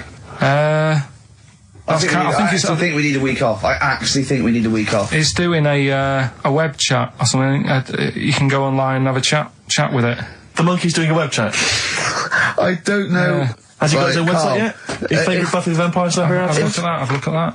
Right. Do you believe that, Carl? It's all there. No, but do you believe it? Do you believe that monkey could type that and then say this is not a practical joke when he's still arguing? Weird, isn't it? Oh. What do you reckon, Steve? Yeah, well, it's obviously a wind-up. It's a joke. It's not even... You haven't even got some of the facts wrong. It's just a wind-up. Have you noticed the date? Is it April the 1st? It is April the 1st. You are joking. That it was sent. You're an idiot, Carl. It was sent on April the 1st, Carl.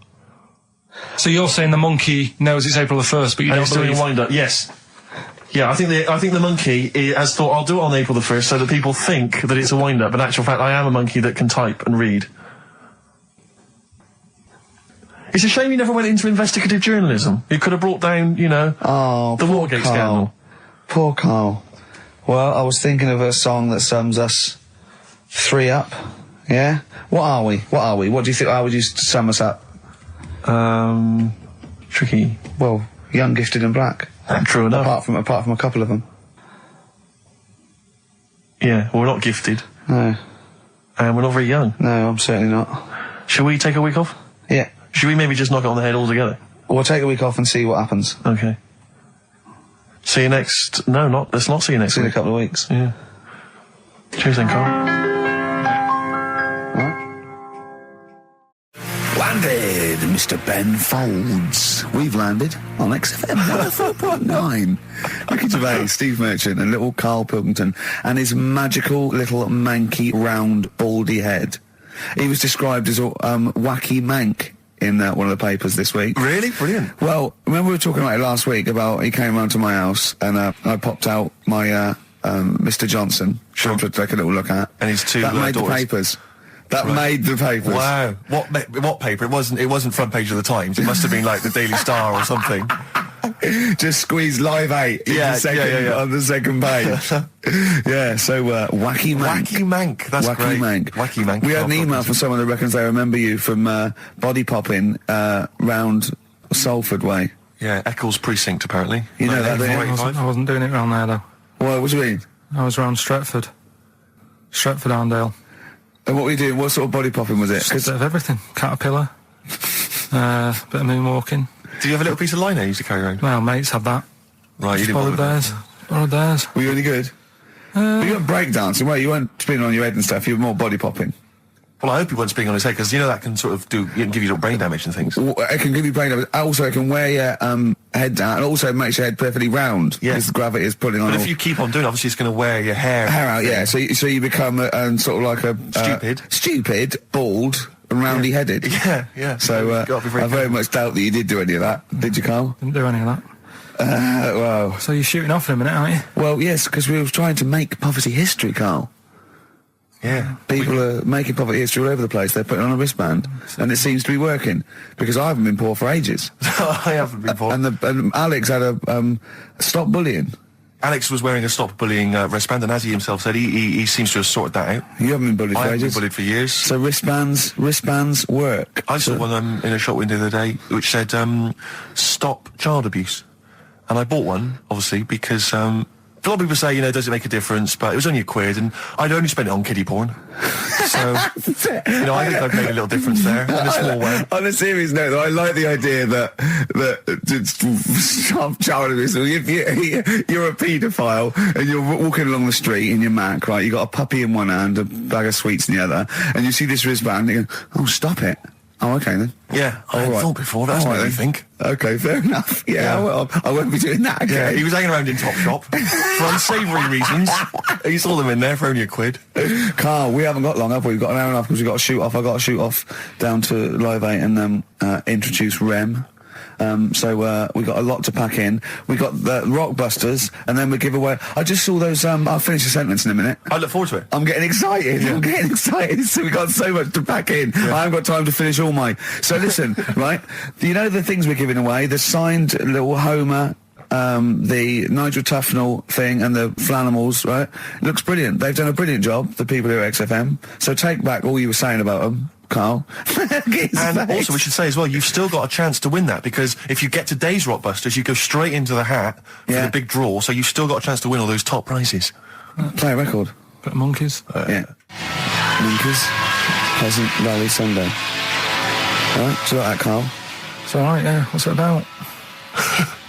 Well, if you heard, it was a sort of description of, typical suburbia, isn't it? Here in status symbol land. It's a sly dig. When the monkeys get a bee in their bonnet about something, you better not. You do not want to be on the receiving end of that. Yeah. We've got a good song with a story later. Go on, what have we got? Don't want to tell you yet. All right. Now, is it as pitiful as last week's, where you somehow misheard that Eric Clapton song? What was the Eric Clapton song? Well, Wonderful Tonight, and he was convinced it was about a bloke in a wheelchair for no reason, no evidence at all, other than she's walking around with me. Yeah. Well, yeah, walking around with me. No. I walk into a room and everyone's head turns to look at her, which you didn't seem to Helps hear. him to bed. Is he drunk? He's had a few. Never mind. Yeah, well, you're totally wrong. Big day, Karl, though, isn't it? Because there's lots going on, and I know Karl's it's very, very important for him that he champions Live 8. I don't know what's going on. I don't know what... I am sick of it, to be honest. Sick of what? Just sick of reading about it. Sick of this Live 8 thing. Sick of it all. Brilliant. Fed up with it. What annoys you particularly? It's not only that today, though, is it? On the way in today, right, saw a gay fella on a bike. Weird? On a bike, rushing. What time did the gay march start? What time did they have to be? Why are you looking at me? I don't know. No, but he was rushing, left it late, so he'd had a late night again. So my point's right about him. What was your point about, just to people who've just tuned in? Well, the fact that they go out late, so, they sort of have a nice night out from about 11:30. They're ironing the jeans at like 10:30. In their jeans. Their leather trousers. But anyway, right, so... They're cutting the back out of their leather trousers about 10:30 at night. I'm on the way in, right, and I see one stressed out, rushing, right, on a racer, wearing high heels. Oh, I love you. He's 50's dad, isn't he? He's angry. He's just angry. If you're a gay fella and you're proud to be gay, but you also want to make poverty history, you don't know what to do today, do you? You're all racing all over the place. Must be murder. It seems a bit unfortunate that they've put them on the same day. Yeah. Well, you can get little leather studded wristbands that say make poverty history. Yeah. So you can join in on both You could parts. kill two birds at one stone. Yeah. But why is Live 8 stressing you out? It's for a good cause. You must have, I know we've discussed this in the past, and you don't really know what you're talking about. But I mean, maybe that's the problem. I'm just, I don't know. I mean, I could have told them ages ago that there was no way that they were going to pay it back. I knew that was going to happen. I love that. But they didn't consult you, did they? When they were handing out this money willy-nilly to people who were dying, you could have had a quiet word with them. All I'm saying is... You could have said to Harold Wilson, Harold, you're not going to get this back, mate. Obvious. You're not going to get this back, mate. When I wanted a mortgage, I had to supply 3 wage slips, is what I'm saying. I was double-checked out loads of times. I'd like to see, have you ever seen that guy Alvin Hall, who gives financial advice to perhaps teenagers who don't know how to spend their money wisely? All right. Perhaps send him over there. He's a guy with the bow tie. Oh, yeah, You know what I mean? yeah. Send him over there and just sort of have a chat with him and say, make a list of what you're spending it on. So he's basically, will you be annoyed if they drop all debt and double aid and everything? No, because, I mean, people sometimes need help and that, don't they? You've got to help people out, but it's how many times is the thing. Do you know what I mean? Let them off. But do I, I've got this monthly payment at the moment, haven't I? Yeah. I'm paying for tools for people out there who need a drill to build a house or whatever. Yeah. Am I now in my right to say, well, you can't have it all? Do you want the drill or do you want the debt cancelled? This is what I'm saying. I'm just, I'm all happy to help people out. Do you think they're taking us for a mug? Is that what you think you might be taking? We'll see, won't we? Time will tell, won't we? You know what I mean? If next year at the same time Geldof's putting on another gig, I'll go, what's going on now? Geldof putting on another gig and the mean fiddler. What's going on now? I think you're missing out on the true meaning of today, Karl, which is an opportunity to see Keane for free. I think that's the problem. I don't want to go. I don't like crowds and that, do I? Right. Can't be dealing with that. Don't like big crowds. People, because I was talking to people at work about it, and they were saying, oh, you know, it's a big occasion, it's one of them events, like, you've got to be down there, because in years to come, when they say, you know, were you there, I don't see what's good about having a memory being stuck in a crowd of 150,000 people. I prefer to do something nice. Say if I have like a nice cake and a cup of tea, right? In years to come, when they go, do you remember that day when we were all cramped and what have you? I'll go, no, I was having a nice cake and a cup of tea. So I've got a nicer memory than them. So I believe in doing something nice on a big occasion. Do you know what I mean? On a special day. Do something nice, remember that. The thing is, you have got a nicer memory than them, because when you look back and they say what you're doing 20 years ago, your memory will tell you you were actually having a cup of tea and a cake, but with a chimpanzee that could talk English. That's what your memory will tell you. You're thinking, oh, I was out with my mate. I was out with my mate Marty. He's a chimp. And it just, you'll be in cuckoo land by the time you're 50. You'll be just going, oh, it was great that day. I remember Suzanne, I don't know what, talking to Suzanne, she's left you. She's left you. She's had enough of you waking up. Well, she's down in Hyde Park watching Bed Shaped live. She's not worried about cake and a cup of tea. Have you ever done a march or anything, though? Have you ever sort of... What are you saying? Have you, you know, you're having a go at me for not getting behind it all, right? Which I am, because I've got more standing orders going out of my account for charities than anything, right? But have you ever got behind a problem? No. I don't think I have, to be fair, no. No, I am quite slack in that respect. It does take a lot of effort, though, doesn't it? Well, it depends. What sort? Well, you know, if you're going to do one of those walks from John O'Groats to Land's End or something, that's a lot of time commitment. There's one, I tell you what, there is one that looks alright.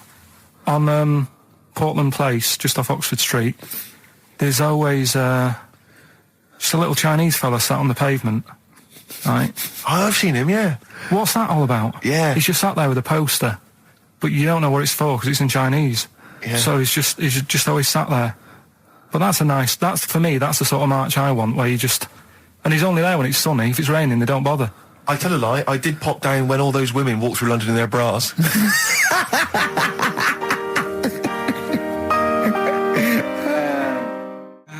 Embrace and Gravity on XFM 104.9. We've had a couple of texts. People obviously can text in 83XFM. That's the text number for the big quiz that's coming up shortly. Rockbusters, still your opportunity to win some of those cracking prizes. Enter your name in the draw if you can unravel the, I don't know what you call them, conundrums that Karl set. Sort of. We've had a couple of texts. Obviously, we're leaving early today. This is a shortened show and our last show of this run. But we've got to leave early. We've got to go down and try and make poverty history. But Rob's texted and he says, only an hour and a half today. Well, poverty does have some benefits then. He's a fan. He understands the show. Who was that little fella that used to write in who hated the show? I forget his name. I haven't heard from him for a while, actually. I don't know what happened. No. Maybe he realised that if he hated the show so much, the obvious thing to do was to switch off. Maybe that finally dawned That's on him. annoying. What's his name? Someone remind us of his I name. like people who hate us to carry on listening. Yeah. It just gives it an edge, doesn't it? Yeah. It's the fact that, you know, that you're annoying someone. I mean, I love annoying people. I know you do. So you're like a kind of walking Chinese water torch. Yeah, exactly. Yeah. Have we got Ladder 49 today? Rick, there's a number of cracking DVDs, as ever, on Rockbusters. We've got The Life Aquatic with Bill Murray. We've got Howard and Kumar Get the Munchies, hilarious stoner comedy, and Batman, the animated series. And Ladder 49, there it is. Oh, phew, Phoenix, yes. John Travolta. If you've ever seen Ladder 49, and you can give us a quick text review on 83XFM, I'd be interested to know if it's Why actually are you worth giving watching. away one a week for the last 6 weeks? Yeah. Well, we better do them then. Let's do Rockbusters for the last time. You can win those amazing prizes. Alright. As always, just a little cryptic clue. Some initials of a band or an artist. Work it out, email in or text in. That's it, isn't it? Mm-hmm. Yeah. Right, the first one. Richard's kid cuts hair for a living. Right? Richard's kid cuts hair for a living. Right? Initials ED. Right? BD. Richard's kid cuts hair for a living. Second one. I have a problem saying the French word for well. Right? I think that's the right word anyway. Well. I have a problem saying the French word for well. So what's that? That initial there is K. Right, band or artist. And then the third one, you take 8 kebabs, 2 kebabs, 57 kebabs, times it by 27 kebabs. Right? The fella is struggling to work it out. What's that? What's going on there? Right? It's a good question. DS. DS is the answer there. 8 kebabs, 2 kebabs. I've got it. 57 kebabs times it by 27 or what have you. Fellas struggling working it out. What is it? I've got that one. DS.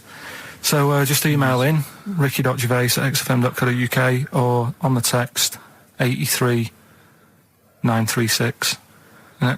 Yeah, and you can win Ladder 49 and those other DVDs. Plus, you go into the draw, which we'll do before we leave, and you can win the signed by Matt Groening, personally drawn Homer Simpson. We've got the Spinal Tap poster signed by Christopher Guest, and also the original artwork of us as Flanimals. But they've all been framed. They've done a brilliant job. It really is a nice prize. I mean, almost too good to give away. A little bit annoying. Is it too late to take that back? Well, I was thinking we could sneak in a copy. Yeah. Just a very bad photocopy, so it goes grey and Yeah. No, they're all originals. So get texting. All right. XFM. REM, Night Swimming, beautiful song, brilliant band. I've got to introduce them, and I'm actually nervous. Yeah. I never get nervous. You never get nervous, do you? I never get nervous, and I get a little adrenaline rush. It just takes, 80% of the world's population to be watching you, and then you get a little bit jittery. And I don't know what to wear. No, this is interesting, actually. I don't know. No. I for a moment there, I was thinking maybe Ricky's got to pop home first before he goes down to bring on the band. But if you are watching it, or if you're there, obviously not there, if you were there, you wouldn't be listening to this, but if you're watching it on TV, do check Ricky out, because how do you describe that particular look? Ricky's wearing sweatpants. I assume they're sweatpants. They're not pyjama bottoms, are they? They're sweatpants. They're sort of. And yeah. you've got just a white t-shirt, cheap and plain white t-shirt. Yeah. And basically Ricky is wearing, it's like he's made so little effort. The only way he could have made less effort was if he wasn't wearing any clothes. If he was just wearing his underpants that he slept in. But he's actually bothered to put on a t-shirt and a pair of sweatpants and some trainers. Yeah, well. Jonathan Ross is going to probably be wearing a suit, one of his, expensive suits or whatever. And, Yeah, but he won't be as comfortable as me. Well, true. Did it not occur to you for a moment to maybe make slightly more of an effort? Perhaps put on a jacket? That jacket looks silly with tracksuit bottoms. Well, again, you could have changed the tracksuit bottoms. I mean, yeah. They're a mainstay of the outfit, are they? It's like they're not changing for anything. Yeah, I've got very little things that I haven't got a drawstring or elasticated waistband. No, sure. I don't want to be bothering with buttons and zips and hooks. There's going to come a point, isn't there, where you're just going to wear, I don't know, smocks. A baby grow. Baby grow, A baby yeah. grow with a flap. That'd be great, wouldn't it? Those little mittens. Yeah, all in. Yeah, that'd be great. And then an oven glove, so I can just get stuff out of the oven, eat it, let it drop everywhere. Yeah. Right, and then just get out of the baby grow, put a new one on, a clean one on. Or those kind of red flannel things with the which cowboys wear. With the kind of buttoned up bit Yeah, at the back. the old cowboys. Yeah. Grandpa, he comes out with the shotgun. Exactly. And yeah, the long johns. Well, how's it going with Rockbusters? Anyone got the answers? Actually, one guy has texted in, James in Deptford, he's offered some answers, and he says here, the guy that hated us, famously, of course, we should have remembered, Dickie Anderson. Dickie Anderson. Richard Anderson, of course. Oh. I don't know if Dickie's still listening. If he is, obviously email in ricky.gervais@xfm.co.uk and tell us what you've been doing, how you can keep him busy and stuff. Yeah. Nice to hear from him. Chris Campling hasn't called, has he, either? Yeah, The one that thinks that not only is this whole show scripted, imagine that, right, but that Karl is a character created by us. Yeah. He's actually an actor. Oh, if only we Look could at take that, credit for a that. shaved monkey we got.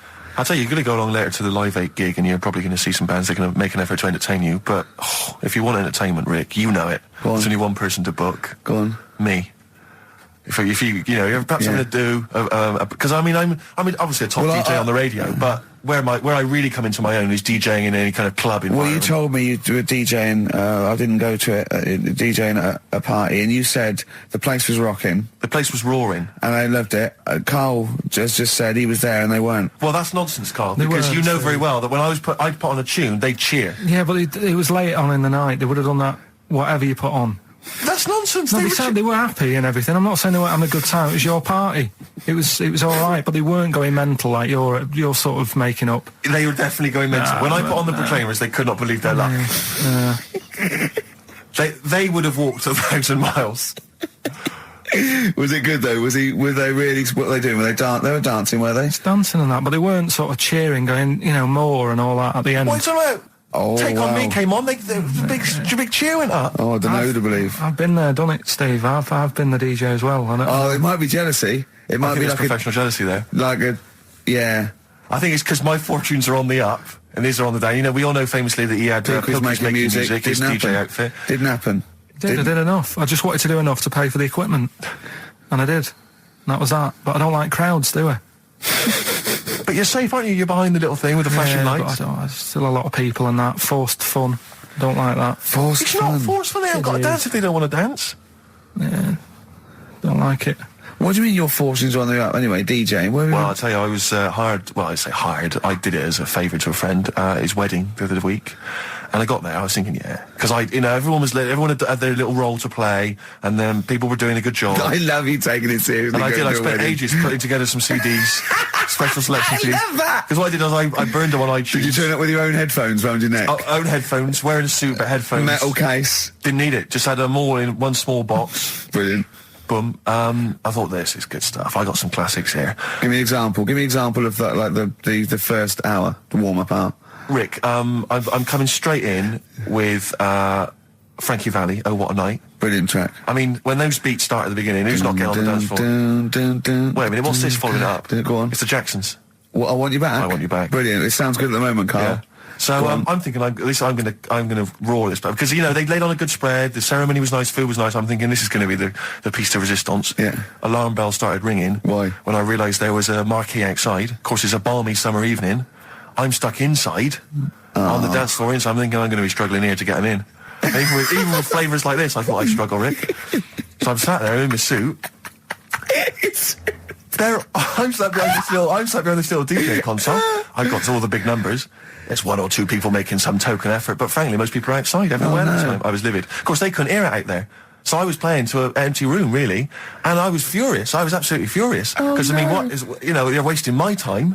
They're wasting, now I could have just stuck the CD on and They're gone out there, wasting couldn't I? Frankie Valli's. Wasting Frankie Valli's They're time. wasting the Jackson 5's They're time. wasting, D-Light's time. Yeah, yeah. And so I'm sat there, and there's a couple of people making a cursory effort. Mainly when they come to get a drink from the bar, they might have a little quick, couple of twos. You shout, we don't want your Not lot. interested. All of you or no All one. of you or no one at all. And then there's a microphone set up because people have been doing speeches. This little girl gets on the mic, right? It's being funneled through the speaker system. So every time I put my headphones on, Miss Dynamite, was it? It wasn't sadly Miss Dynamite, although she decided to have a little go at MCing. She was screeching her little head How off. old is she? Oh, I don't know, 8 or 9. At their most annoying. when children are at their most annoying, because they got a bit of confidence there. They're a bit cocky. They're not shy anymore. They're a bit arrogant. Yeah. She's screeching her head off, so I'm playing, and she doesn't know it. your face! I'm playing into the groove. No one's getting into the groove because she's going mental. She's just going, what's this? What's this? I don't know what this is. Play something I know. I'm thinking I haven't got any bloody DJ Otsu or Crazy Frog. I'm not going to play what you. So she's just screeching along, ruining it for everyone. And I say everyone, there was no one there. So she was ruining it for me. I bet you were really I was angry. furious. But of course, as well, every time she screeched, it went through my headphones. So of course and then her dad comes along, right? And I'm thinking, all right, he's I seen can what's just happening. imagine you in your suit, sweating, getting annoyed at someone Livid. ruining your set that Yeah. no one's listening That no to. one's listening to. I think, her dad's coming over. He's going to put pay to this. He's realised that, she's causing a disturbance. He comes over there, joins in. No. Sits her on his lap. He's just saying, hey, she's having a whale of a time. I'm thinking I'm furious. I'm thinking it's his responsibility to shut her up. He's not Yeah, going to do anything. I What can I agree. do? I can't step in. No. And I know very well that if I interfere, he's going to say, oh, well, she's enjoying herself and no one's dancing anyway, and we'd have just got into a fracas. Yeah. I didn't want to start a fight. No. Because So, I don't know, but he'd have knocked you out, wouldn't he? Someone would have got knocked out. And I'm not saying who it would have been, but, but there would, to bear in mind, Rick, there would have been 2 of them. And so I didn't want to get into a fight with them. And anyway, so I'm playing. Anyway, so my friend came along. He realised what was happening, and I didn't have the guts to unplug the microphone because he'd have known. You see. Yeah. So I got my friend to do it when she had her back turned. So he pulled the plug out. The microphone went dead. She went, "What's going on?" I went, "I don't know what you're talking about." I said, "I don't know." She said, "Where's the microphone?" I said, "You must have broken it." I don't know what's going on. Someone will probably make you pay for that. And anyway, at least we shut her up. That is great! But it really went from bad to worse. And there's that thing when you panic, you start panicking, so you're putting on a lot of flavours that you would have saved to the last hour. What are we talking? Boom, boom, shake, shake, exactly, boom? you're throwing him in early. Love Shack's coming on way too soon. Really? Oh, Love Shack before 11. It's heresy, but I had to do it. But anyway, in the end, I made the bride go and get some people in. I said, look, it's your special night, all right, and they're going to enjoy this. I'll be honest, love, this is a washout, and it's up to you Exactly. to turn this wedding around, or I'm walking. I'm walking, and I tell you, they're going to have a sour memory of this evening unless you bring some go people and in. get everyone in dancing. So she got him in at the end, and Brilliant. I'll tell you this, Karl. I mean, I don't know what you say, but they were loving it. They were absolutely loving it. A bloke came over and said, have you got Amarillo? I said, no, but I put on something even better, Delilah. I mean, wedding crowds always go for Delilah. A song, of course, about old man killing his wife. It always goes down very well, strangely, at weddings. They get into a sort of hokey-cokey thing. They went berserk for it. And I was following it up with, I had the monkeys, I had all sorts going on. Brilliant. Of course, you know what happens. What? I'm going great guns. People are absolutely loving it. They're rocking it. I throw in, I had something cracking on at the end. Come On Eileen, of course, was on. People were going berserk for it. Which is unfortunate because the bride's name was Eileen. Yeah. And then the bride pipes up. I'm throwing the bouquet. So they all traipse off outside again. I was furious. Oh, no. I plugged the microphone back in. I said, what are you doing?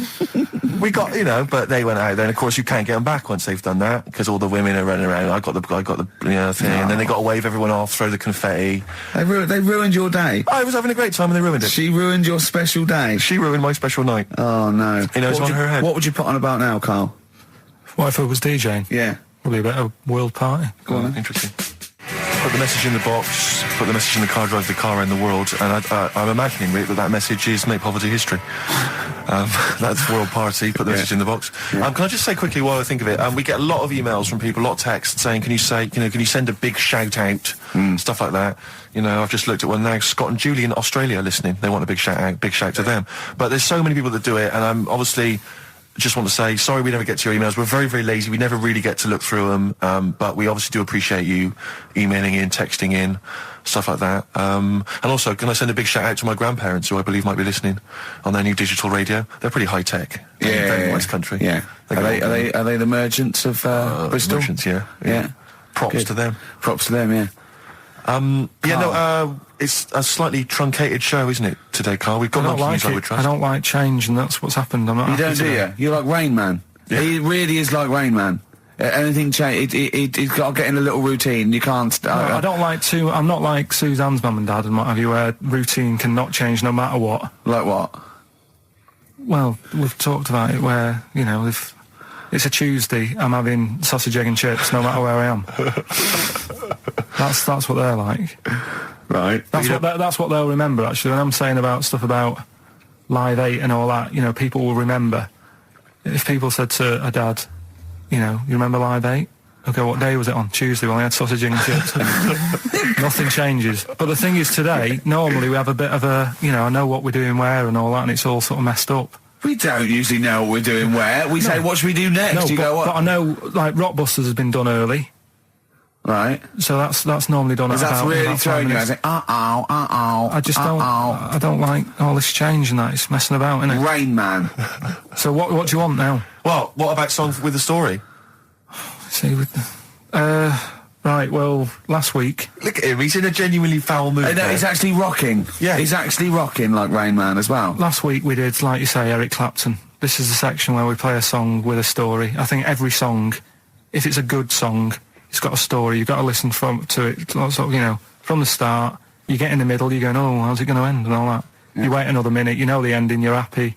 But the thing is, as Steve said, sometimes you're disappointed with it, so it's just not a good story. And as Steve said, I'm not sure you're finding what you need in a song for a story. Why don't you read a book, a novel? If you want a really good story that engrosses you, why don't you read a book? You're not going to get it from a pop I haven't song. got time for a book. Song's 3.5 minutes. And that's it, is it? And that satisfied you? Well, yeah, it gets you thinking for a few minutes, then you move on. This Then you one, stop thinking. 2 minutes 50, this one, right? And it's brilliant. Go on then. It's about, last week we talked about the little crippled fella, right? This one... as I say, I don't think we say cripple anymore, but go on. Alright, this one, someone emailed in saying, if you want a song about that, this is a song you ought to listen to, right? Right. It's about this fella who, basically something happened. I think he's in a wheelchair, right, for some reason. You thought that last time. His wife, likes going out. She doesn't take him with her when she goes out. Right. Is it Ruby, Don't Take Your Love to Town? Yeah. Brilliant song. We'll just play it then? Yeah, great song. All right. What do you mean? Oh, just, it's a good story. It starts off well and that, you're feeling sorry for him, but then he says, where's my gun? Yeah. Because she's a slut. Why? Because she's going off. Yeah, but what does he expect her to do? What? Just because he paralysed his legs fighting for his country, presumably in the Vietnam War, says that crazy Asian war. So he's gone, he's fought for his country, he's taken a bullet, he's come home, he can't walk, he should be a hero, and then his wife's going out putting it about downtown. Why do I never meet women like Ruby? XFM. Forever Lost, the magic numbers on XFM 104.9. Well, the concert's kicked off, Steve. Yeah, I'm a bit annoyed that we're still here, really. Let's try and wrap this up quite quickly and then shoot No off. one's listening anyway. Nah, we could talk about anything. Well, we do. Yeah, true. It makes no difference to We us, could do a does lot more swearing than we normally do. We could do even more. I was talking to Karl the other night, because I've been rewatching for some reason that film Witness with Harrison Ford, where he's a policeman that has to protect a little boy who's part of an Amish community. Amish? Yeah. And I tried to explain to Karl... You look plain, John Book. Exactly, Yeah. exactly. And I was obviously trying to explain the Amish to Karl. He'd never heard of them. Completely stony-faced. Amazing. Amused. Now, for those... Okay, you explained it to him, have Yeah. you? Okay, then. Yeah. Now, I don't know what you said, but I'm assuming you got it right, right? Karl, now tell me back now, what are the Amish? They're just people who sort of live like in the olden times. So to them, they're sort of in about 1842 or something. So they're getting old papers and that. They haven't cut up to. No. They haven't cut. They don't have telly. They don't deny that the 20th century has happened. They just don't want to be part of it. They look up and they see planes and they know what they are, and they go into the town and they see it in the window of Dixon's, a telly. They just don't want to be part of it. No, they're still living. They are still living like it's that's what I mean. Yeah, but they know about everything else. They just don't want to be part of it because they think that the sort of the revolution was a bad thing. They think that society became more and more depraved, and they wanted to go away from it, and they want to go back to old values, and they think they don't need TV and jets and that way of life. They can survive in the old way because the old way was better. Missing out on Live 8. Yeah, but they haven't had Band-Aid yet. Yeah. I think this is the problem that Karl had. He in his mind, they were just a bit delayed, so that in his head they were slowly moving towards the 20th century. They wouldn't be able to watch most of these bands, all their electric guitar. They'd be allowed to watch Tracy Chapman. Yeah. Doing an acoustic set. Yeah. Between the bands. Yeah. That'd be all right. But no, in Karl's mind, it's like if he... Although they wouldn't like Fast Car. They wouldn't like singing about that. They go, I don't know what you're talking about. Pony and Trap. You got a pony and trap. That'd be all right. But are they still? Do they still get sort of rubbish posts and that saying we need your money for this, or get behind this charity? They live in an isolated community. They're farmers, aren't they? They're farmers. It's an agricultural community, and they're obviously very staunchly religious. In actual fact, it would suit you very well because you hate crowds, you hate groups of people, you don't like the modern world. You'd love it down there, wouldn't you? He wouldn't like getting up at 4 o'clock to milk a cow, though, would he? Well, no, but he'd get used to it. Go back to bed, couldn't you? It's probably out. I mean, have they got anything to do with the Hare Krishna people? No, nothing at all. Because out of all the religions, that's I'm not a religious person. I don't understand. You're it. only saying Hare Krishna because you've got the head. That's the only reason you think it'd I'm be... halfway there. Yeah. But the thing is, out of all, you just what was that? Money just fell out of my pocket where I'm nearly laying down. That's the danger of wearing sweatpants everywhere you go. I'm only ever lying down in a chair. No, I'm I've never been a religious type. If people want to do it, I let them do it and what have you. Good of you. But out of all of them, I want one that's not going to take over your life. I don't want one where you've got to get up 3 times a day and you've got to go and pray and that you've got to get up early. Forget that. It's getting in the way. But if it's something like... I was walking to work the other day, right, crossed Oxford Street. There's a little Hare Krishna fella there. And he sort of had... he had a leaflet and stuff. And he said, are you interested? And I said, what do you do? And he said, well, we're against getting stressed out and what have you. And he gave me a plum. They hand out food for some reason. But I sort of asked a few questions. Just the imagery. These two bold people, one of which is wearing an orange smock. Holding a plum in the middle. He hands the other one a plum. It's almost like you could imagine some kind of religious painting. Exactly. Yeah. But you know, what is their sort of main thing? Because he didn't really tell me that much. He was a Japanese bloke, so I didn't know what he was saying that much. Why? He wasn't speaking English. Not very well. He wasn't the best sales bloke to send out for them, is what I'm saying. Yeah. But what's that? Are they? You're saying they're nothing like? Well, I believe Hare Krishna is a kind of as an offshoot of a sort of Buddhist faith. It is. I think they are Buddhist, aren't they? Yeah, and obviously their kind of trademark, as it were, is that they have to say. I believe they have to say Hare Krishna, Hare Krishna in a certain rhythm, in a certain order, a certain amount of times per day. That's why you see them walking down the street saying Hare Krishna, Hare Krishna, because it's actually a sort of religious chant which they're obliged to do. So you see, even if you go into the Hare Krishna faith, you may find yourself, in Tesco or whatever, forced to say Hare Krishna, Hare Krishna.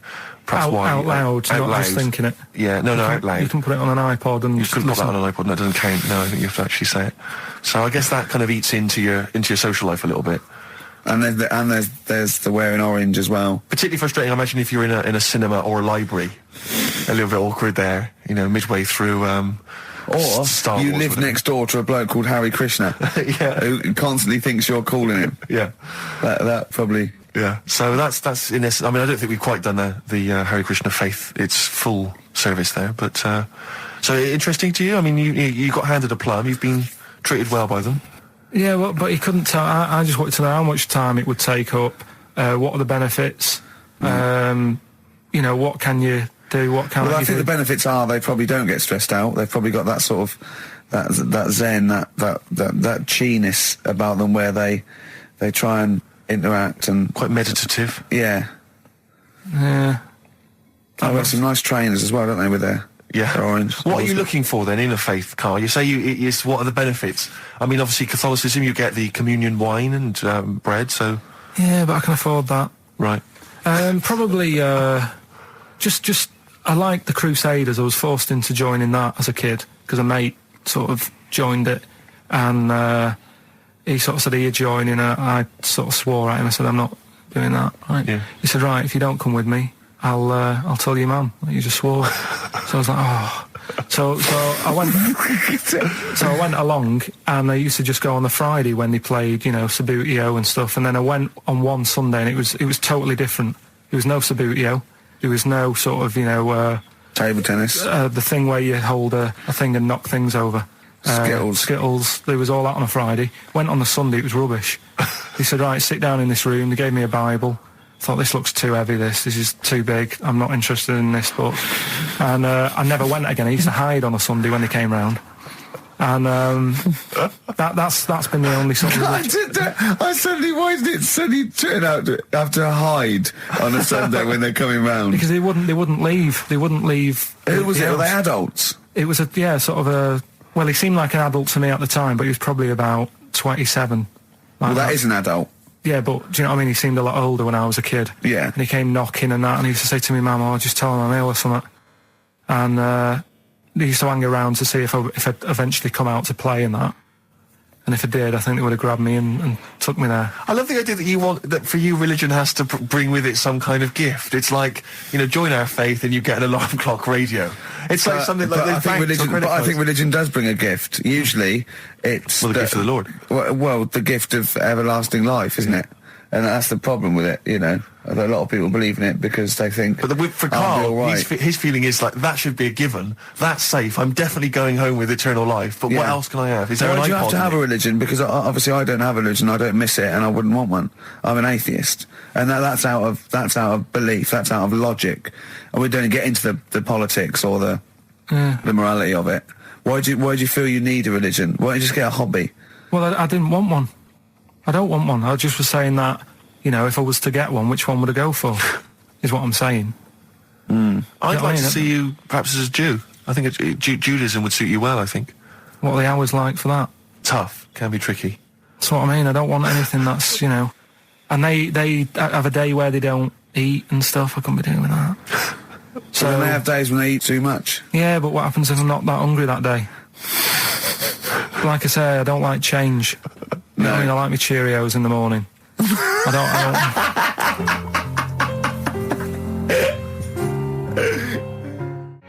still have that other girl in my head by Elvis Costello and Burt Bacharach on this final XFM show. Ricky Gervais, Steve Merchant, Karl Pilkington. Well, we nearly got to wrap it up. I think we've got to do the Rockbusters winner and give someone those lovely prizes.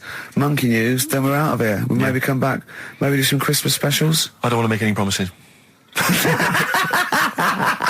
Right then, first one was Richard's kids. He cuts hair for a living. Yeah, what's that? That was, well, try and work it out. No, you know. there's no point. Dick's son, yeah, he was a barber. Barbara Dixon, right? Doesn't work.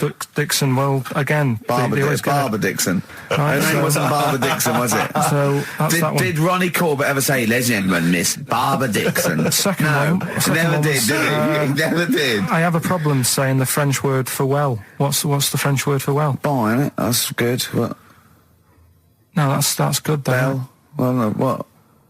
Isn't it bien? Yeah. Yeah, all right. I have a problem saying it, so I can't say it. I can't say bien. I can't say bien. Can't say Kasabian, right? So they managed to work that one out. Can't That's say, one of your worst, that. Can't say bien. Can't say bien. Can't say bien, it's not. Yeah.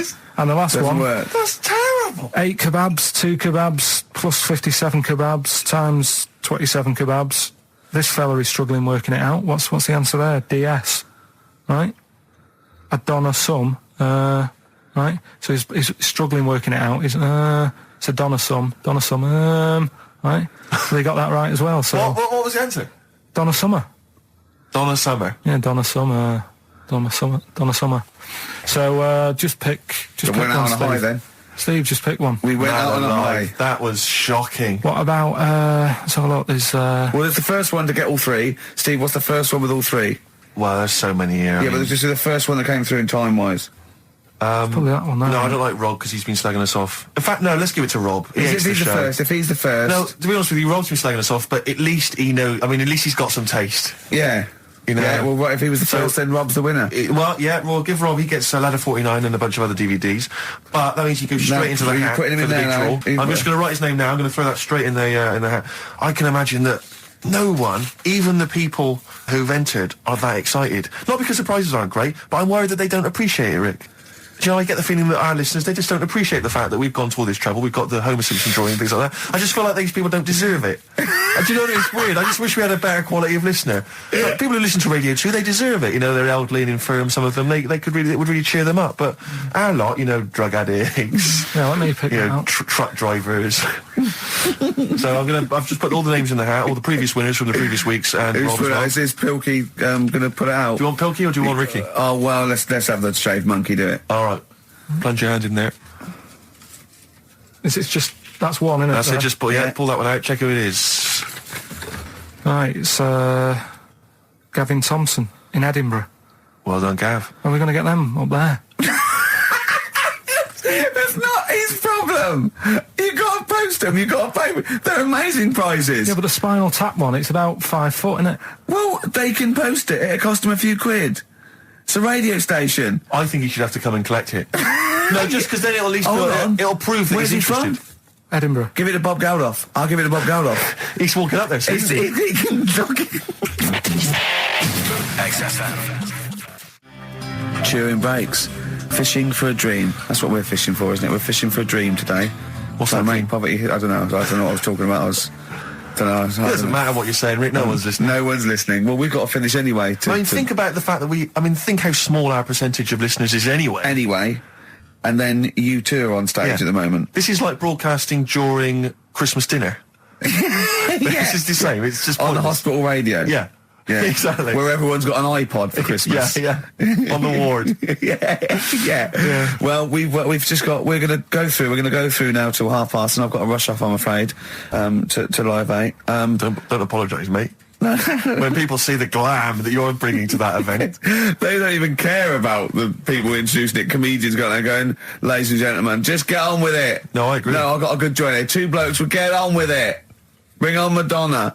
But we're going to give it to him, Karl. We're going to go through to the end. We've done everything we have to do. Monkey news, the final monkey news of the year, possibly. It's been a joy. I'd just like to say, on behalf of myself, Steve Merchant, and this little bald mank, it's been a pleasure. Yeah, speak for yourself. Yeah. But, we should just point out as well, if you miss Rockbusters while we're away, yeah, right. You can log on to xfm.co.uk/Rockbusters, where you can actually see Karl himself introducing you to an interactive game of Rockbusters. Looks very much like Blockbusters. It does, surprisingly. But yeah, you can join into that. And there's also talking of monkey news. There's a link on the website. I'm trying to think where you go. I think if you go on my little biography bit, someone's done some animation to some old monkey news. Oh, it's brilliant. Great. Right. Yeah. So if you're having withdrawal symptoms of monkey news, then you can find some classic. And it's monkey animated. news It's classic monkey I feel news. drained today. Do you? Go on. This is the strangest radio show in the world. Yeah. Isn't it? Yeah. Because when we can do that, we can talk about this and go, I feel drained today. Just like he's not. Like, no one's listening. Because that's the sort of thing you say socially and no one listens. Like, just when you're watching up, I feel drained today. It's rhetorical. Yeah. You're not expecting anyone, not even your loved ones, to go, oh, really? They just go, that. But to do it live on air, no one's listening. What I mean is just give us a jingle. But the exactly. But the truth is, the contempt we have for our poor listeners is unbelievable. The listeners aren't listening, and we don't want to be here. So this really is one of the most pointless things ever. No, would have been quite happy to do a full show. But you know what? The flow of it's just. I would love to listen to this back in 10 years. This actual show. Let's keep this forever. Let's keep this show forever. The show we went early. We were bored. It was a day we're trying to save Africa, but we're a little bit annoyed that no one's listening. Yeah, right. Right, once and for all, the final monkey news of the year. Oh, go on. What were you going to say? No, I was just going to say, if you're not into the Live 8 and you're gay, you're not listening, because you're on a walk. Right, okay. Right. Oh, chimpanzee that monkey news. Right, there's this card game going on, right? in the big hotel in Vegas. Right. The Luxor Hotel in Vegas. Yeah. It's a major card game. All the big players and that were involved. Right, they're all invited. Anyway, so they all meet up in this dark room at the back of the. Oh, there we go, dark room. At the back they didn't work. They didn't see the little 4-foot hairy fella. So it was brilliant at poker. Like I say, it's a big game, and that everyone's been waiting for it. So it's played in the back room, not in the main entrance bit, right? So anyway, like I say, it's dark in there and what have you, and the players went in. There was already someone sat in there, right? Right. But they couldn't quite see Was him. he a short, hairy bloke with slightly longer arms than legs? Couldn't see him. Where his arms slightly longer than his legs, strangely enough? Been dark. Was he holding his hand of cards with his feet? Anyway. So the cards were dealt, right? Cards were dealt. Game's going on. His cards with his feet. Game went on for hours, right? No one's listening. The terrible thing is that not even we're listening to Karl now. I know. Literally no one is listening to Karl. There was a lot of smoking going on. It's going on. A lot of eating and nuts going on. That was a bit weird because they don't normally get through as many, but for this night. So, come on, let's just play Bruce. Goodbye, everybody. See you maybe at Christmas time. Goodbye. Yeah, right.